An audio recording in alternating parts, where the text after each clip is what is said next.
Miami building collapse. Rescuers listen for signs of life in rubble. Rescuers are desperately searching for any survivors trapped in the rubble of a collapsed 12-story residential building north of Miami. At least one person has been killed and 99 are still missing, officials say. As families desperately wait for news. Search teams have been working around the clock and have reported hearing people banging beneath the debris. What caused the 40-year-old building to collapse early on Thursday morning remains unclear. At least 102 people have now been accounted for, but it is uncertain how many were in the building when it came down. Dozens of people have been evacuated from what is left of the structure. President Joe Biden has approved an emergency declaration for Florida, meaning the Federal Emergency Management Agency will help state agencies with the relief effort. Overnight, hundreds of rescuers used sonar cameras and specially trained dogs as they scoured the rubble for survivors. Teams were tunneling from an underground car park below the building in an effort to reach victims. Fire and rescue were in there with their search team.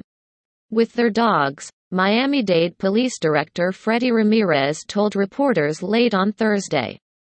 They're going to work through the night. They are not stopping. Search teams detected sounds of banging and other noises, but no voices coming from the tons of debris.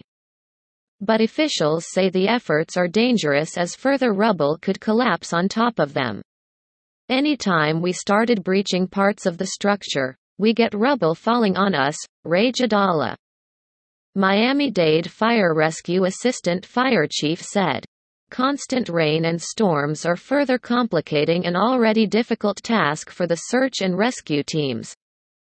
Authorities have begun taking DNA samples from relatives of those still missing in case only remains of their family members are found in the rubble. Relatives of the missing have been huddled around a community center a few blocks away, waiting for information and fearing the worst.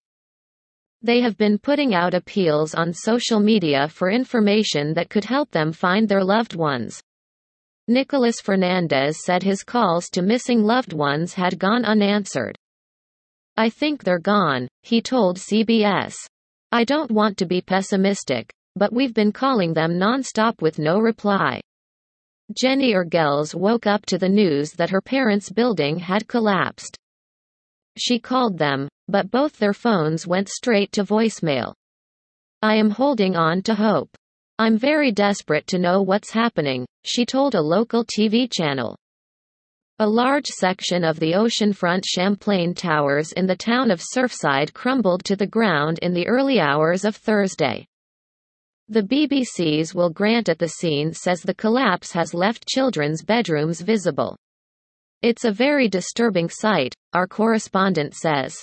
Eyewitnesses described hearing what sounded like thunder before seeing a huge cloud of dust in the aftermath of the collapse. One compared the scene to the 11th of September 2001 attacks on the Twin Towers in New York. Resident Barry Cohen was in bed when the building started to collapse. It sounded like thunder. And my wife and I, we went out on the balcony.